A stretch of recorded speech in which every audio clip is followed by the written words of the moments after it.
They say the sea never forgets. For centuries, the waters off the coast of North Carolina have whispered a secret, a truth buried beneath waves and time.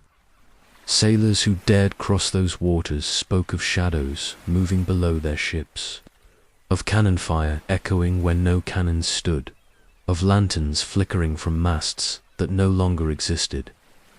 The locals gave the place a name, the Graveyard of the Atlantic. And hidden in that graveyard, half swallowed by the ocean floor, lay the most feared ship in pirate history, the Queen Anne's Revenge. But this isn't just a story about a ship. No, this is about a floating fortress ruled by a man who was more legend than flesh. Edward Teachbetter, known as Blackbeard, a pirate who tied burning fuses into his beard so enemies swore they saw the devil himself at the helm. A man who could blockade entire cities with nothing but the terror of his name. And the Revenge was his crown jewel, a French warship turned into a pirate juggernaut, armed with 40 cannons and a crew who swore loyalty not out of love, but out of sheer fear. For 300 years, her wreckage slept beneath the waves, until divers uncovered something that should never have seen the light of day. Gold dust embedded in the wood, cannonballs fused together by unnatural heat, a surgeon's kit stained with something far darker than blood, and a flag, Blackbeard's flag, the skeleton holding an hourglass, a spear thrust into a bleeding heart. But here's the thing. It wasn't rotting like the others. It looked new, as though it had been stitched yesterday. You think this is just history. No. What I'm about to tell you is something else. The truth of the Queen Anne's Revenge isn't just about piracy. It's about what Blackbeard carried on board, what he was hiding, and why some say the sea itself won't let his story die. Because when they raised that wreck, they didn't just find relics. They found a secret, and it begins with the night Blackbeard vanished. Image. Prompt 1. A stormy night off the coast of North Carolina. Towering black waves crashing against a ghostly silhouette of a 3-masted ship. Lanterns glowing faintly in the rigging. Lightning illuminating Blackbeard's terrifying figure on deck. Image. Prompt 2.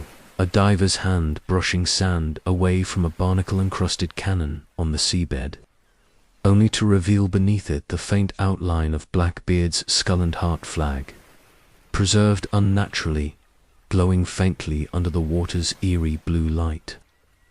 The night Blackbeard vanished was one of those nights where the sea itself seemed to breathe, restless, heavy with salt and storm. The Queen Anne's Revenge cut a dark silhouette against the horizon, her sails straining as though the ship knew her own fate was near. The crew, rough men from every corner of the Atlantic, were restless, their voices rising and falling in drunken songs that turned to uneasy whispers whenever their captain passed. For they all knew that to sail under Edward Teach Blackbeard was to live with one foot already in the grave. Blackbeard was no ordinary man. He towered over his crew, shoulders broad as a warhorse, eyes burning like coals beneath a tangled mane of black hair. His beard, thick and wild, was laced with burning fuses, sending sparks and smoke curling around his face.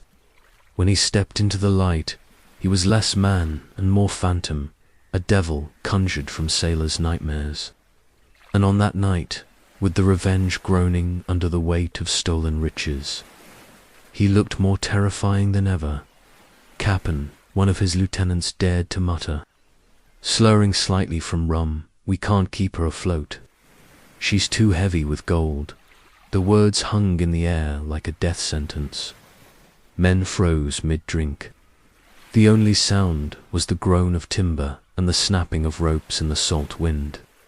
Blackbeard turned, slowly, his boots thudding against the deck. His shadow stretched enormous across the planks, swallowing the other's whole. He said nothing at first, only stared smoke curling around his face, his eyes reflecting the firelight like twin lanterns in the dark. And then, in a low, rumbling voice that seemed to shake the boards themselves, he said, "Then she sinks with us all. She sails forever." A nervous ripple of laughter ran through the men, but it wasn't the laughter of mirth. It was fear, raw and bone deep, because no one could ever tell whether Blackbeard's words were jest, prophecy, or curse.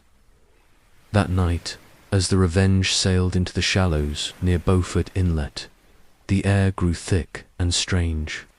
The stars above blurred as if smudged by unseen hands. The tide surged against them, unnatural and swift, dragging the great ship toward hidden teeth of sand beneath the waves. From the shore, lanterns flared to life, dozens of them, maybe hundreds, though no figures were visible to hold them. The crew muttered prayers under their breath, crossing themselves, fingering charms of bone and coin. Then came the sound. A low hum at first, deep as the earth's groan, growing louder until it shook the men's teeth. Some swore it was the wail of the damned. Others said it was the sound of chains dragging across the ocean floor. Blackbeard raised his arm, and the crew stilled. His eyes were locked on the lanterns, his face set in grim recognition, and then the world split open. The Revenge struck the sandbar with a thunderous crack, the force hurling men across the deck like ragdolls. Cannons broke their lashings, rolling with crushing weight, smashing bones as they crashed. The mainmast splintered, collapsing in a rain of wood and canvas. Salt water poured over the gunwales, swallowing screams as men were dragged into the churning black depths. Yet through it all, Blackbeard stood at the helm, unmoving, the smoke from his beard fuses mingling with the storm. His voice rose above the chaos, not in panic, but in something else, something older, stranger. He was chanting, words no sailor recognized, syllables not born from English, French, or Spanish tongues. The storm seemed to answer, lightning splitting the sky as the Revenge was dragged deeper onto the bar, her hull tearing open with a sound like the bellow of a dying beast. And then silence. When dawn broke, the sea was calm. The sky was pale, innocent, as though nothing had happened. Rescuers rowed out to the sandbar, expecting to find bodies, wreckage, something. But there was nothing. No drowned men washed ashore. No floating debris. Only the broken mast tip, jutting from the waves like a skeletal finger pointing toward the horizon. The Queen Anne's Revenge had vanished. So had Blackbeard, the survivors few, as they were spoke only in whispers. Some said the captain had cursed the sea itself, binding his soul to the ship. Others swore they saw him laughing as the water swallowed him whole, his eyes glowing red in the lightning's flash. A young cabin boy claimed Blackbeard had simply walked into the waves, and the ocean had parted for him like a doorway.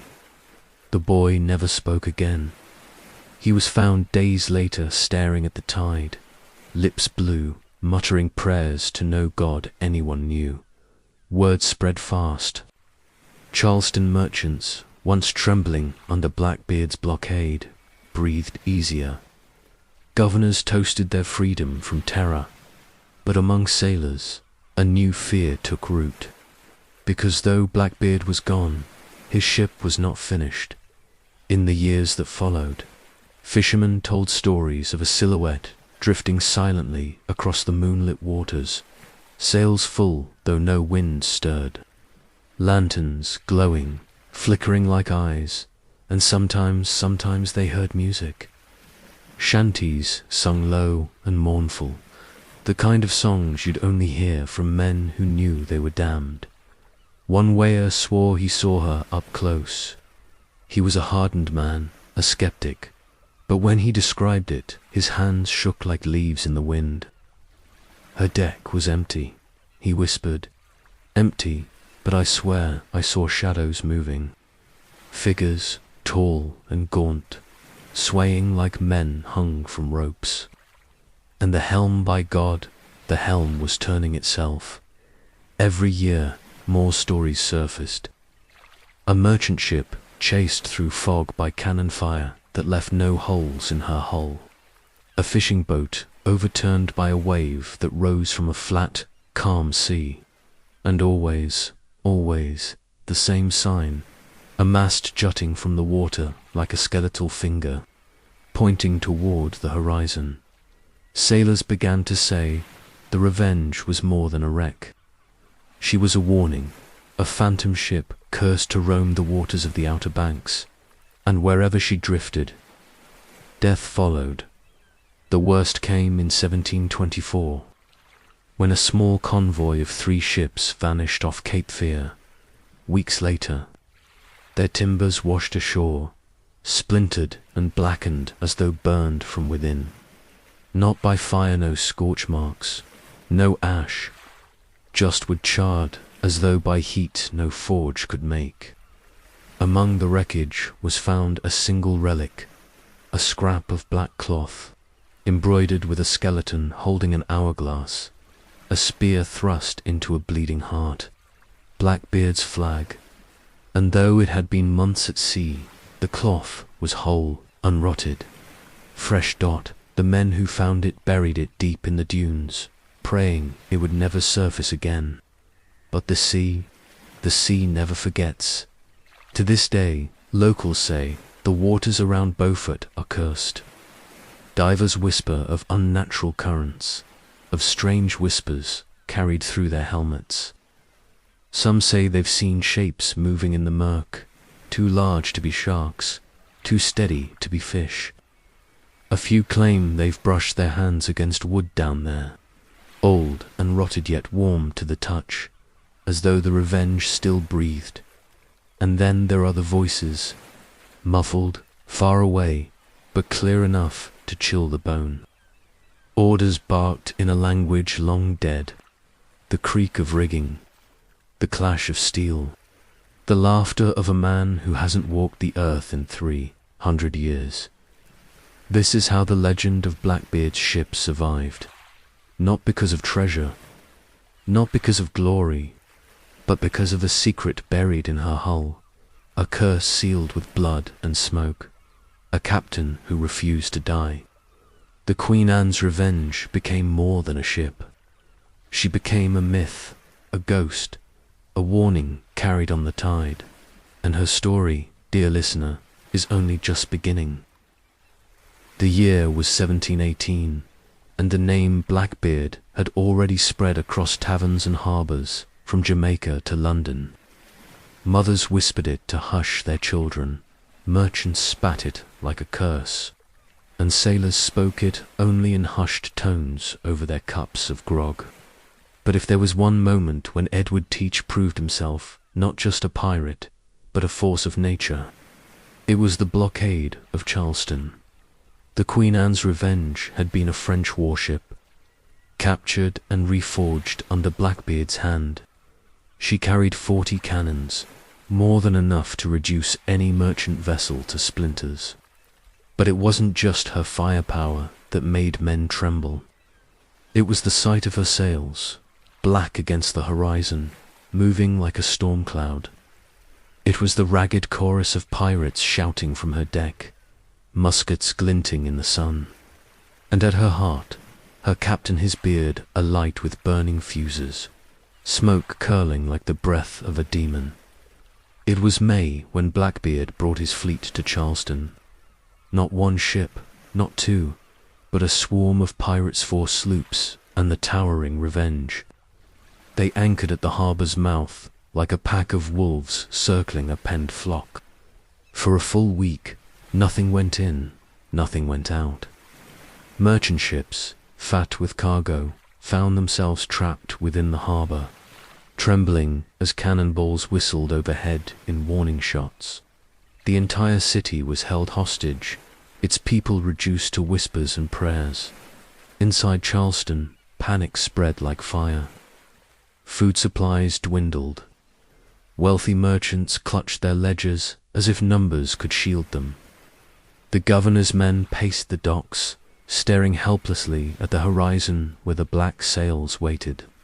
And then came the message. Blackbeard demanded medicine, not gold, not jewels, not spices. Medicine. The demand sent shivers through the city. What was a pirate captain doing asking for such things? Some whispered that Blackbeard was dying, struck with a wound festering from some forgotten battle. Others claimed it was for his crew, stricken with plague or pox. Still others believed it was something darker, that the medicine was meant not for healing, but for keeping something else alive, something unnatural. Blackbeard sent a group of his men ashore to deliver his terms. They swaggered through the streets, pistols at their belts, laughing at the pale faces of the townsfolk. They gave the governor's council an ultimatum: supply the medicine, or watch Charleston burn. For days, the city held its breath. Ships remained trapped in the harbor, their crews staring out at the black sails that cut off their escape. The council deliberated, torn between pride and terror, and all the while Blackbeard waited, his ship looming like a phantom, his crew growing restless. On the fourth day, he decided to remind Charleston who he was. The Queen Anne's Revenge launched her longboats, filled with armed men.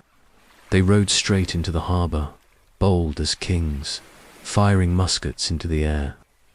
They boarded one of the trapped merchant ships, dragging its crew into the open for all to see. And then, in front of the city's eyes, they executed the captain. His body swung from the Revenge's yardarm, a grotesque warning. Your choice. Blackbeard's men shouted across the water. Give us what we want, or this city drowns in fire and blood. That broke Charleston's will. By the sixth day, the medicine was loaded onto boats and rowed to the blockade. Chests of precious supplies, mercury, laudanum, opiates, and rare treatments imported from Europe were handed over to the pirates. But as the crates were unloaded, some of the city's men swore they heard cries from within, not of bottles clinking or wood creaking, but something else. Whispers, please. The sound of breath where no air should be. Blackbeard accepted the cargo with a grin, his teeth flashing white through the smoke of his beard. He sent word back. The city was spared. His fleet raised anchor, slipping from the harbor like shadows, leaving Charleston shaken and humiliated. But the story did not end there. Weeks later, rumors began to spread among his crew. Some swore they saw the medicine being carried below deck, not to the infirmary, but to a locked chamber deep within the Revenge's hull. Guards stood watch day and night. No one but Blackbeard entered, and from behind those doors came sounds that froze even the hardest cutthroats in their tracks. A woman's voice, weeping, chains rattling, and once a scream so sharp that one sailor flung himself overboard, rather than remain aboard another hour. When asked, Blackbeard only smiled. What the sea gives, he said, the sea cannot take back. Some thought he was keeping a prisoner of noble birth, a ransom worth more than any pile of gold. Others feared it was worse, that he had bound something aboard, something he dredged from the deep, something that hungered. The blockade of Charleston cemented Blackbeard's reputation as the most feared pirate in the world. But for those who sailed with him, the memory of that week was not one of glory. It was one of unease, of questions never answered. Why medicine? Why the guarded chamber? And why, in the dead of night, did the ship sometimes rock as if something enormous brushed against her hull? One night, a helmsman swore he saw eyes beneath the water, not the eyes of fish, Not the pale flash of shark's belly, but something vast and glowing, watching from the deep. When he told the others, Blackbeard clapped him on the back and said, "Good, let them watch. The sea knows who her master is." The man never spoke of it again, and yet the unease grew. Even the fiercest of his men began to mutter. They had signed on for gold, for plunder, for rum and freedom. But what Blackbeard carried beneath their feet was something else. Something that stank of secrets. And the sea, restless and dark, seemed to know it too. The blockade ended, but its shadow lingered. Charleston never forgot the week the devil himself held them hostage. Nor did the men who sailed on the Revenge forget the whispers from below, the guarded chamber, the screams that cut through the night like knives. And as the Revenge sailed north toward her doom, more than one man wondered, what exactly had they carried out of Charleston? The Queen Anne's Revenge was a floating fortress, but for those who sailed her after Charleston, she was also a floating riddle. The men drank, fought, sang, and plundered as pirates always did, yet an unease clung to them like a damp fog. It wasn't the fear of battle or the gallows, they were used to that. It was something else. Something below deck, every man aboard could hear it when the sea was quiet. Not the rats scurrying in the hold, not the groan of wood and rope, but a rhythm, a pulsing throb, deep and steady, like the beat of a monstrous heart buried in the ship's belly. And at night, when the moon poured silver across the waves, some swore they heard voices in that beat murmurs threading through the timbers, promising things no man should hear. The hold was locked tight, guarded day and night by two of Blackbeard's most loyal cutthroats. Men whispered that the cargo from Charleston lay within, but none dared ask what it was. Those who lingered too near swore they smelled iron and salt, sharp as blood. Once a drunken sailor tried to pry his way inside. He was never seen again. The next morning, a crimson smear stretched across the deck near the hatch. No one spoke of it, but sailors are not silent men. Rumors spread like wildfire, growing with every telling. Some swore Blackbeard had captured a Spanish princess and locked her away as ransom. Others insisted it was a plague victim, chained to prevent the spread. A few whispered of darker things, that Blackbeard had bound a spirit, a demon, a creature dredged from the deep, and that it was that which gave him his power, and Blackbeard himself did nothing to calm them. In fact, he seemed to delight in their fear. He stalked the deck at night, his fuses glowing faintly, smoke curling into the air. When men asked too many questions, he would smile and say, "The sea gives, and I take.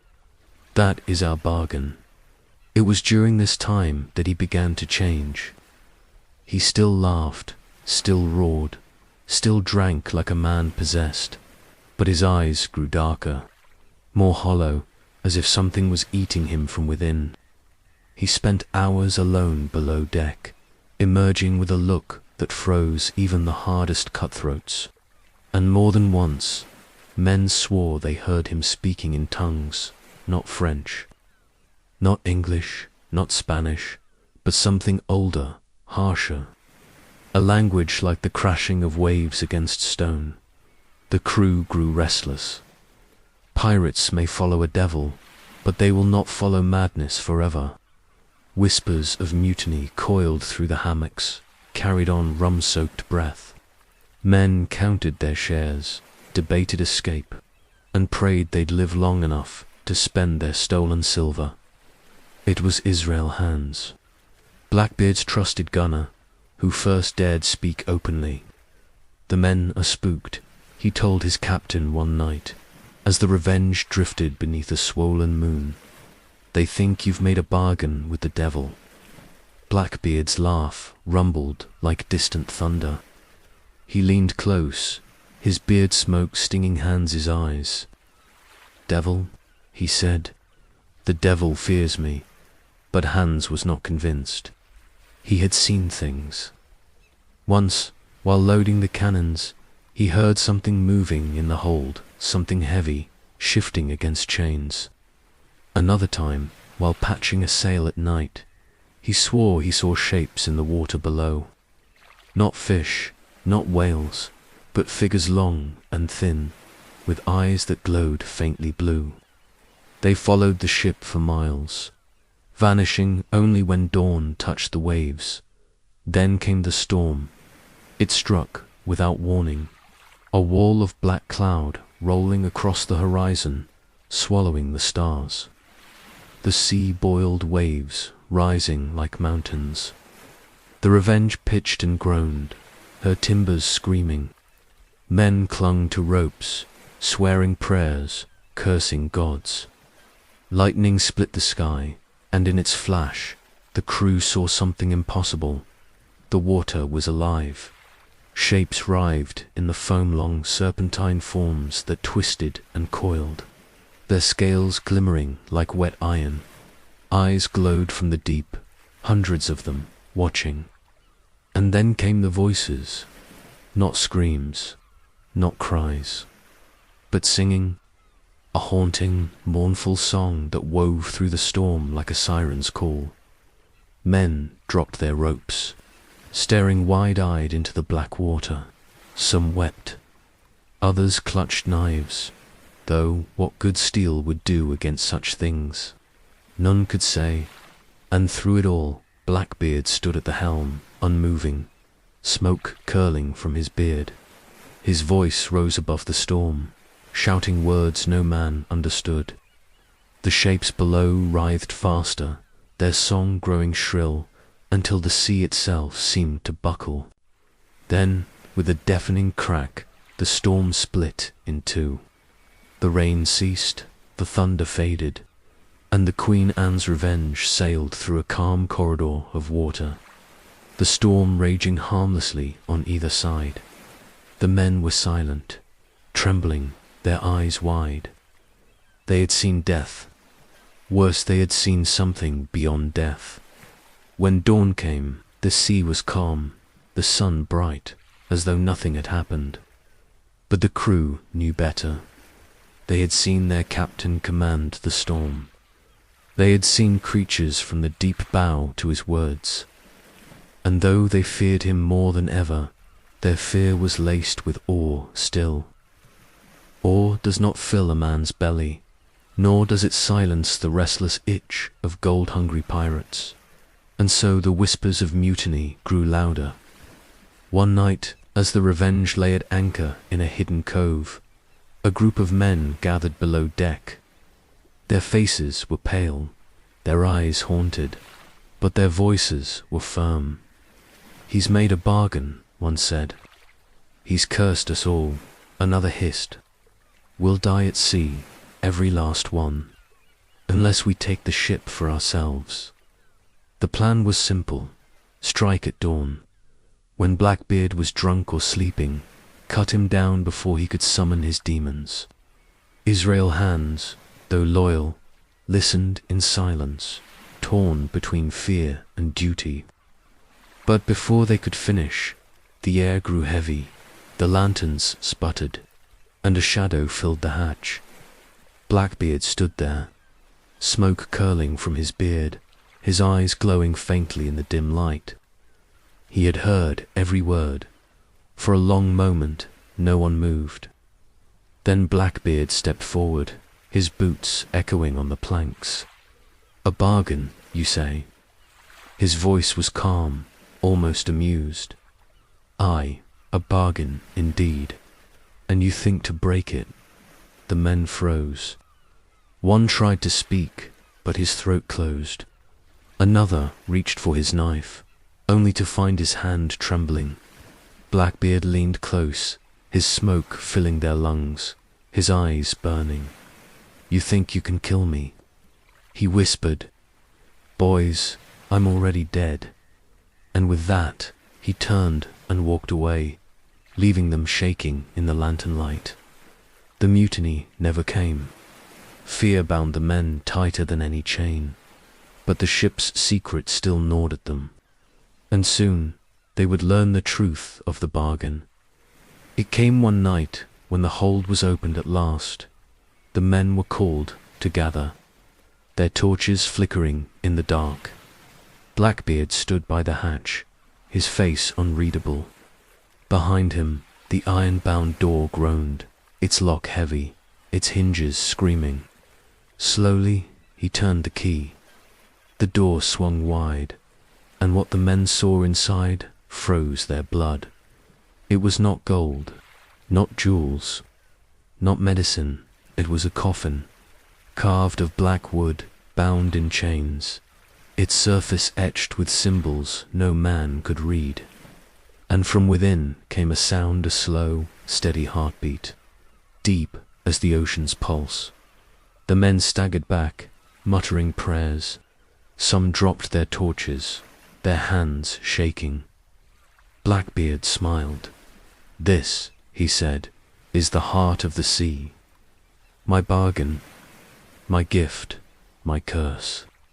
With it we sail forever." And as he spoke, the coffin shuddered, the chains rattled, and for just a moment the lid shifted. A pale hand pressed against the crack, fingers long and thin, skin like wet parchment. The men screamed. Some fled, others fell to their knees. Blackbeard only laughed. "Fear not," he said. "So long as I hold the key, the sea is ours. But betray me, and you'll join what waits inside." From that night on, no man ever spoke of mutiny again. But the bargain had been revealed, and the crew knew they were no longer pirates. They were prisoners, chained not by law or canon, but by something far darker. And as the Revenge sailed northward, toward her doom, every man aboard wondered the same thing. How long before the coffin opened? The Queen Anne's Revenge sailed northward, her black sails blotting out the sun, her crew bound tighter by fear than by loyalty. Since the night the coffin was revealed, no man dared speak of mutiny again. They worked the ropes, loaded the cannons, sang their shanties, but all with a haunted look in their eyes, for they knew what lurked below their feet. They had seen the hand press against the coffin's lid. They had heard its heartbeat. They had felt the weight of Blackbeard's bargain. But the sea is a cruel mistress, and fear does not protect a man from hunger or thirst. Supplies dwindled. Tempers flared. Men fought over scraps of bread, over gulps of rum, over imagined insults. Knives flashed in the moonlight, fists cracked against jaws, and blood dripped onto the planks. Blackbeard let it happen. He watched from the quarterdeck, smoke curling from his beard, his eyes unreadable. And when a man fell dead, throat slit by his shipmate, Blackbeard merely barked an order. Overboard, the body was dragged to the rail and heaved into the waves. It should have been the end of it, but the sea did not claim the corpse, not as it should. The men watched as the body floated beside the hull, face down, arms drifting. Then, slowly, unnaturally, it rolled over, eyes open, mouth moving. And from that mouth came a sound no human throat should make, a gurgling wail, like the echo of a drowning man calling from the depths. The pirates stumbled back, crossing themselves, muttering prayers. The corpse's eyes glowed faintly in the moonlight, blue as the deep sea. And then, with a jerk, the body sank straight down, vanishing into the black water as if pulled by unseen hands. The crew stood frozen, trembling, until Blackbeard laughed. "You see," he roared, his voice booming across the deck, "the sea takes what is hers and returns what I ask." The laughter chilled the men more than the corpse had. For they realized then that their captain no longer belonged to them, nor even to himself. He belonged to the bargain. From that night on, the crew whispered of the watchers. Men said they saw shapes in the water at night, pale figures drifting just below the surface, eyes glowing faintly. Sometimes they wore the faces of dead shipmates. Sometimes they wore no faces at all, and always they were watching. One sailor, driven half mad by fear, tried to escape. He built a small raft from planks and rope, lowered it quietly into the sea, and slipped away under cover of darkness. By dawn, the men found him again. His raft was floating near the ship, blood smeared across the wood. His body was gone, but the men swore they saw something dragging the raft under something long and pale, with too many hands. Blackbeard ordered the raft hauled aboard. He stood upon it, gazing down into the water, smoke curling from his beard. Then he spat into the sea and muttered words in that strange tongue the men hated to hear. For a long moment, nothing happened. Then the waves rippled, and the water grew calm, almost reverent. "The sea knows her master," Blackbeard growled, and the men said nothing. But not all remained silent in their hearts. Israel Hands, his faith in his captain crumbling, kept his suspicions close. He had seen Blackbeard speak to the coffin at night, whispering in that harsh alien tongue. He had seen the captain cut his palm and press it against the chains, feeding it blood. And he had begun to wonder, what if the coffin was not Blackbeard's power, but his prison? What if the thing inside was the true master, and Blackbeard merely its servant? Hans tried to speak of it to a few men he trusted, but they shook their heads, eyes wide with fear. None dared question. None dared name the truth. Then came the Spanish galleon. It was a prize fit for king's fat with treasure, heavy with gold, lumbering through the Caribbean like a stag among wolves. The Queen Anne's Revenge bore down on her, black sails snapping, cannons primed. The crew cheered, eager for plunder, eager to drown their fear in silver and blood. The battle was brutal, thunder and smoke filling the air. Cannons roared, tearing holes in hull and flesh alike. Muskets cracked, cutlasses clashed, screams split the sky. Blood splattered across the decks, soaked into the wood, ran in rivers toward the scuppers. But as the battle raged, something strange happened. The sea grew still, to still. The waves died, the wind faded, and the water turned dark, darker than ink, as though the ocean itself was holding its breath. Then the watchers came. They rose from the depths like pale shadows, their eyes glowing faintly blue. They clung to the sides of the Spanish galleon, crawling like spiders, dragging men screaming into the sea. The Spaniards fired muskets, slashed with swords, but nothing stopped them. Bullets passed through their bodies as though through mist. Steel sliced, but they bled no blood.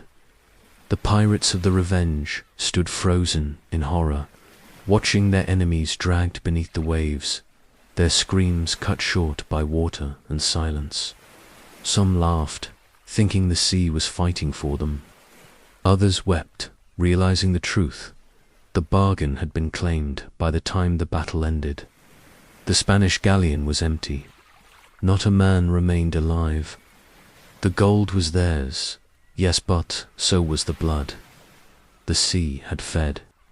The coffin had been sated, and Blackbeard stood at the rail, watching the corpses sink, his beard smoking, his eyes hollow. He said nothing. He didn't need to. The men knew then that their captain was not merely a pirate.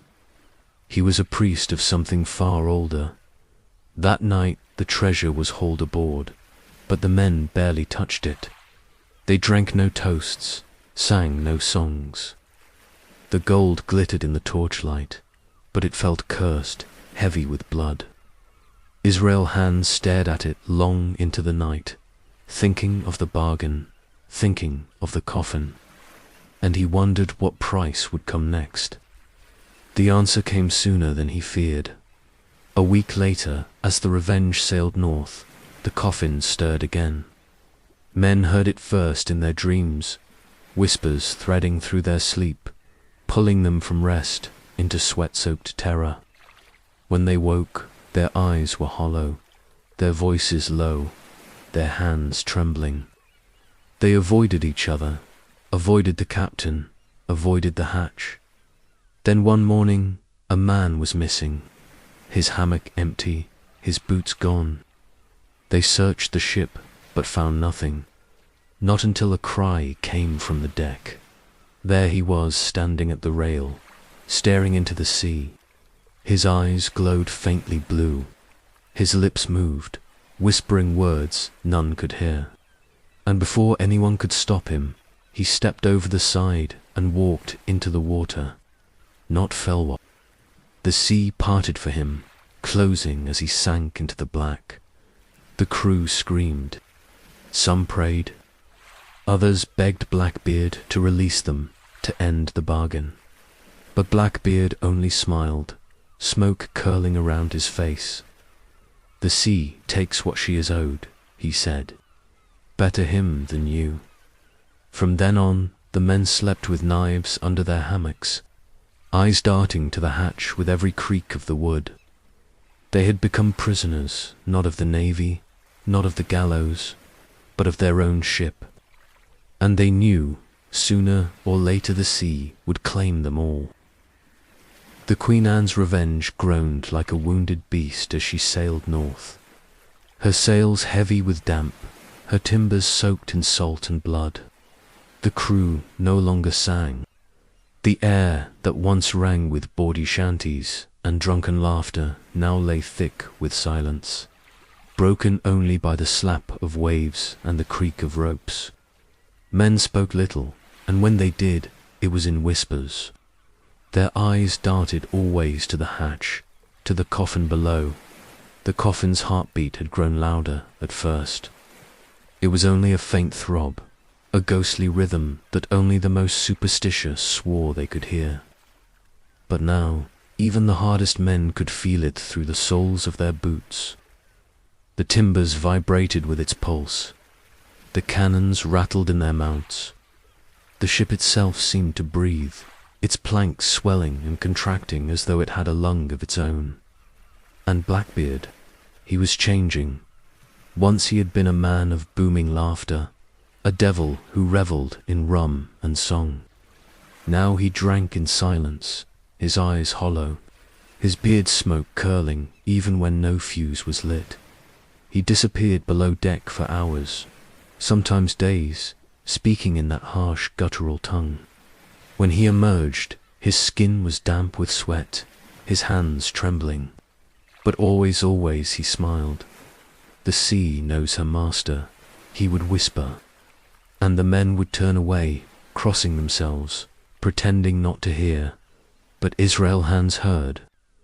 Hands had always been loyal, always trusted his captain, but the coffin had broken that trust. He had seen Blackbeard bleeding into the chains, feeding it. He had seen the watchers rise from the sea, tearing men apart at their captain's command. And he had begun to wonder if their souls were already lost. The crew whispered of escape, of desertion, of slipping away when next they made landfall. But Blackbeard knew. Somehow, he always knew. He would appear in the shadows, smoke curling around his head, his eyes burning, and the whispers would die. It was then that Hands made a choice, one night, while the ship lay at anchor off the Carolina coast. Hands gathered a handful of men in the hold. Their faces were pale, their eyes darting to the coffin, but their voices were firm. "We can't follow him no longer," one hissed. "He's cursed us. We'll all be drowned, or worse. "Aye," another muttered. "We take the ship, throw him over, break the coffin." Hans said nothing at first. He listened, his jaw tight, his heart pounding. Then he spoke. "If we strike clean. One blade through the heart."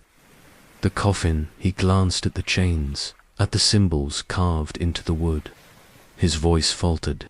"The coffin we sink, deep enough that no man ever finds it again." The men nodded. Their plan was set. At dawn, when Blackbeard was weary and the crew thinned, they would move. But dawn never came for them. As they plotted, the air grew thick. The lanterns flickered, their flames bending toward the coffin. The heartbeat quickened, rattling the planks. And then a voice spoke not from the coffin, but from the shadows behind them. "You think to betray me?" Blackbeard stepped forward, smoke rising from his beard, though no flame burned. His eyes glowed faintly, reflecting the lantern light like an animal's. He had been listening the whole time. The men froze. One reached for his knife, but his hand shook too violently. Another tried to run, but the hatch slammed shut, the bolts locking themselves.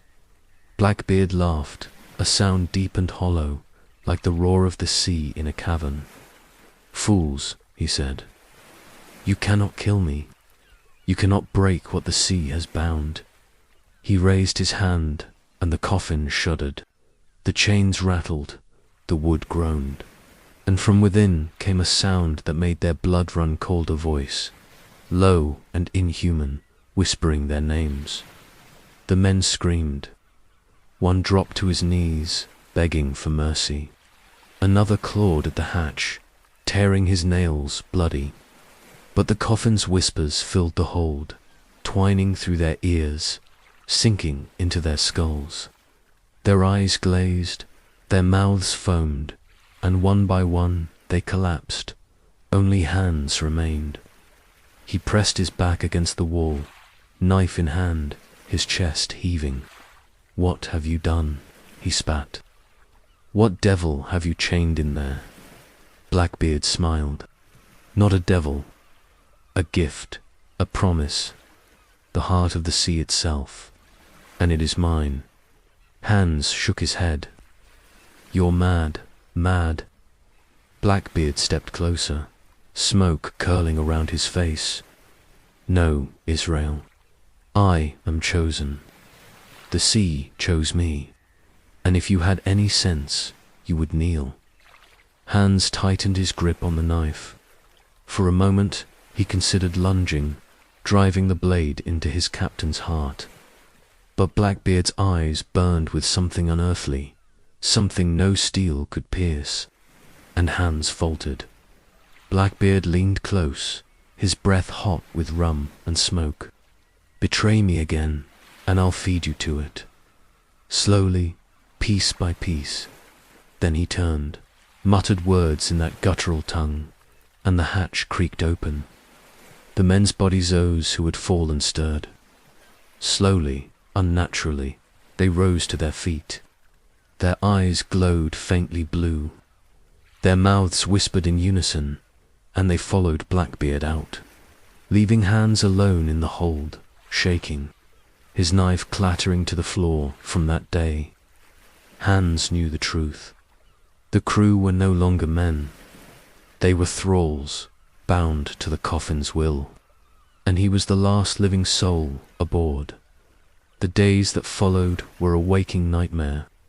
The men moved like shadows, their eyes vacant, their voices hollow. They obeyed Blackbeard's commands, but not like before. Not with loyalty, with something deeper, something darker. Hans watched them load the cannons, patch the sails, drink their rum, but it was all wrong. They did not laugh. They did not sing. They did not bleed. When one cut his hand on a rope, no blood flowed, only a faint trickle of salt water. The watchers, it seemed, had come aboard. Hans knew he had to escape. But how? The ship was bound to the coffin. The sea itself seemed to bend to Blackbeard's will. Wherever they sailed, storms parted, winds shifted, currents dragged them forward. To leap into the water was to leap into the arms of the watchers. And yet, he could not stay so. Hans bided his time. He waited for the moment, the crack in Blackbeard's armor. And it came one night, when the captain drank deep of rum, his head heavy, his beard smoke dim. Hans crept across the deck, knife in hand, heart pounding. He raised the blade. He aimed for the throat, but before he could strike, Blackbeard's eyes snapped open. Smoke flared from his beard. His hand shot out, and he caught Hans by the wrist. "You think me drunk, Israel?" His voice was low, almost pitying. "I drink deeper than any man, but the sea keeps me sharp." He twisted Hans's wrist until the knife clattered to the deck. Then he leaned close, his eyes glowing faintly. "I could kill you now, feed you to it, but I won't. No, you will live, Hans. You will live to see what comes next. And when it comes, you will wish I had killed you." He released him, shoving him back. Hans staggered, clutching his wrist, his heart hammering. From then on, he knew escape was impossible. He was bound to the ship, as surely as the coffin was bound to the sea. But deep in his heart, Israel Hans swore an oath. If ever the chance came, if ever the coffin's chains loosened, if ever Blackbeard faltered, he would end it. He would drive steel through the heart of the sea itself, even if it killed him. The Queen Anne's Revenge was no longer a ship. She was a shadow on the sea, a drifting corpse of wood and iron animated by something far older and darker than men. Her sails hung black against the sky, her timbers groaned with every swell, and beneath her planks pulsed the heartbeat of the coffin louder now, faster, as though whatever lay within was straining against its chains.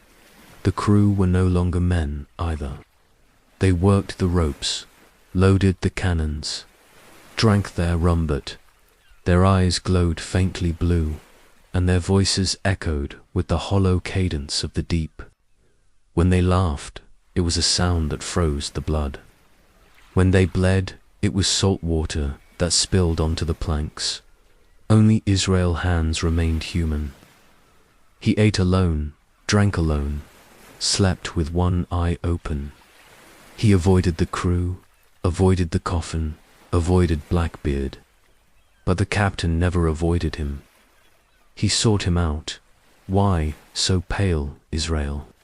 Blackbeard would ask, smoke curling from his beard, his teeth flashing in the dark. "You've seen wonders no man has seen. You've stood at the edge of the abyss and lived. Most men would kill for such fortune." Hans said nothing. He knew words meant nothing anymore. Blackbeard was no longer a man of flesh, but a creature of will, bound to something inhuman. To argue with him was to argue with the sea itself, and the sea. The sea was restless. Storms rose and fell without warning. Lightning forked across cloudless skies. Dead whales floated belly up, bloated and stinking, as though something had torn the life from them. Flocks of seabirds wheeled overhead, screaming, then plunged into the waves as though dragged under by invisible hands. The men, if they could still be called, men did not notice, but Hans noticed. He felt the air grow colder, tasted the iron in the spray, smelled the rot in the wind. The sea was changing, and he knew why. The coffin wanted out. It happened first, at night.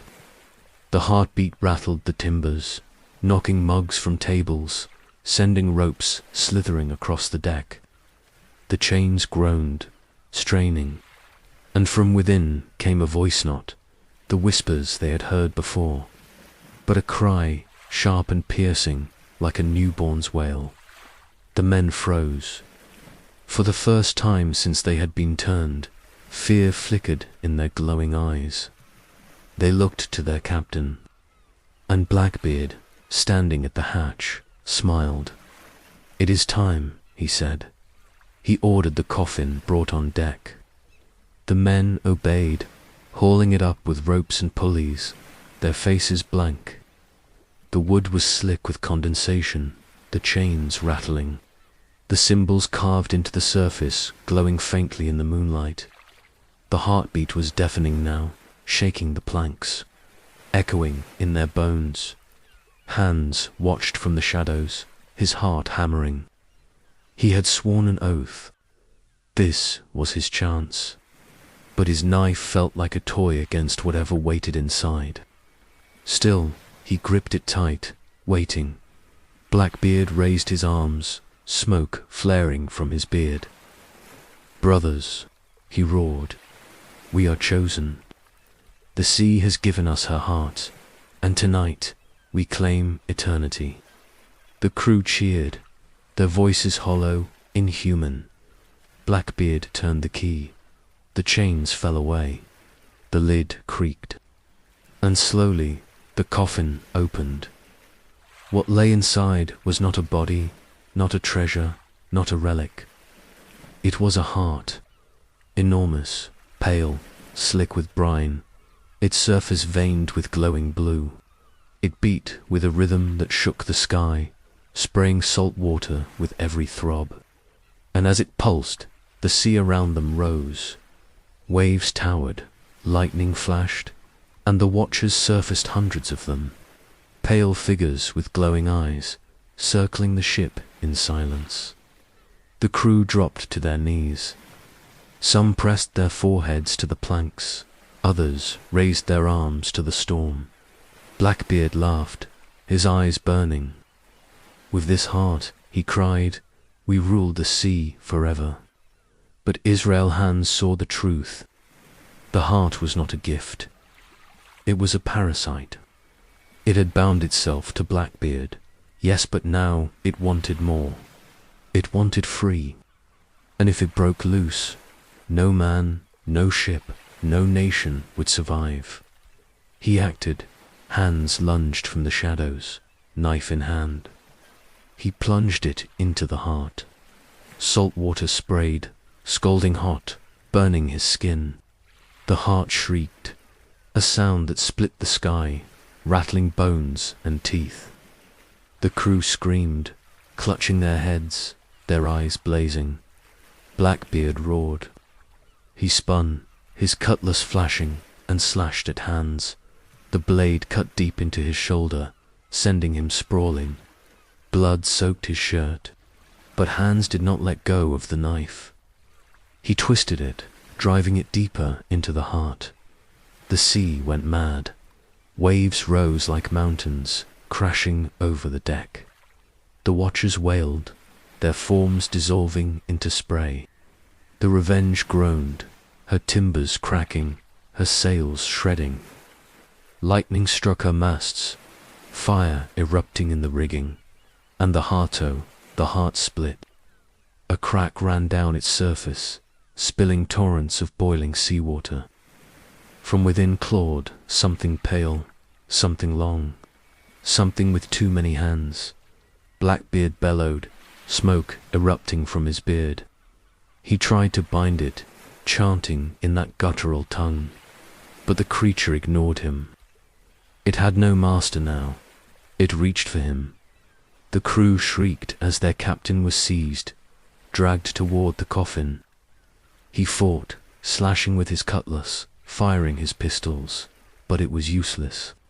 The creature coiled around him, dragging him down. His eyes met Hans's for just a moment, and he smiled. Then he was gone, swallowed by the heart. The sea fell silent.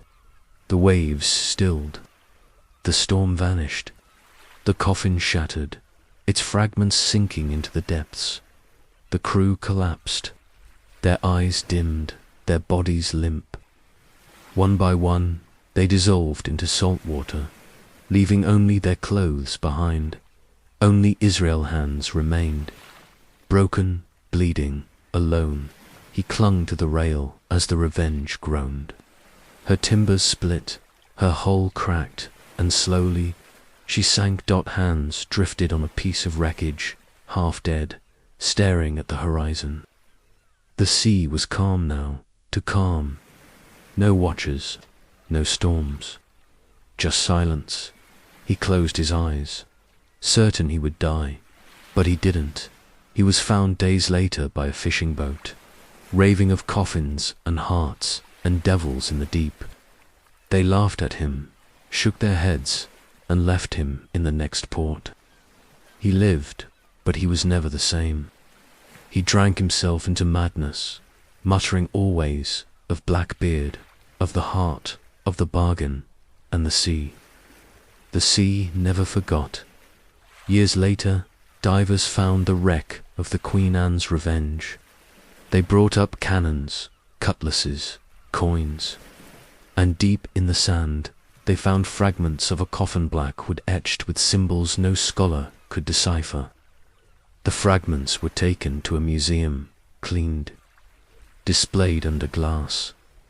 And some nights, when the museum is empty, guards swear they hear it.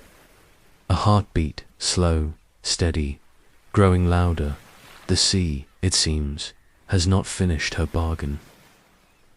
Blackbeard did not die, not truly.